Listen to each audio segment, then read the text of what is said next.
हम खबर देंगे आपको। पाकिस्तान और IMF के दरमियान आइंदा माली साल के बजट पर मुज़ाकरात जारी। फ्रीकैन के दरमियान मैक्रो इकोनॉमिक फ्रेमवर्क और नए बजट अहदाफ पर इख्तलाफ बरकरार। IMF ने वफाकी और सूबाई सतह पर इजाफी टैक्स वसूली का मुतालबा कर दिया। इस पर तफसीलात जान लेते हैं समा के ब्यूरो चीफ शकील अहमद से। जी शकील, मुज़ाकरात जारी हैं फ्रीकैन के दरमियान, इसमें मजीद क्या कुछ शामिल है? देखिए, IMF के दो बड़े मुतालबा सामने आए। एक तो IMF ये कह रहे हैं कि वफाकी और सूबाई सतह पर जो रेवेन्यू है, टैक्स रेवेन्यू, उसमें इजाफा किया जाए और अखराजात जो हैं वो कंट्रोल किए जाएं। यही वजह है कि अब फ्रीकैन के दरमियान मुज़ाकरात का कल आखिरी रोज़ है, लेकिन अभी तक मैक्रो इकनॉमिक फ्रेमवर्क और नए बजट अहदाफ पर इख्तलाफात बरकरार हैं। हो सकता है कि कल तक इत्तफाक राय हो जाए।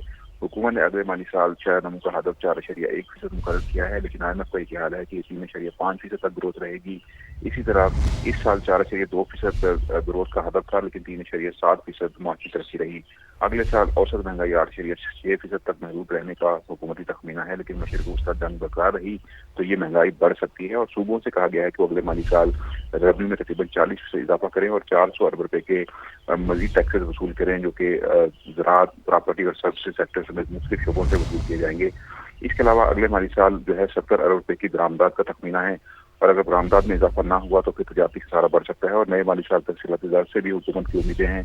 42 अरब डॉलर से ज्यादा तफसीलाती ज़र होने का इम्कान है, और साथ साथ करंट अकाउंट खसारे और प्राइमरी सरप्लस के अहदाफ भी मुकर्रर किए गए हैं। जी, समा के ब्यूरो चीफ शकील अहमद आप हमें अपडेट कर रहे थे, बहुत शुक्रिया आपका।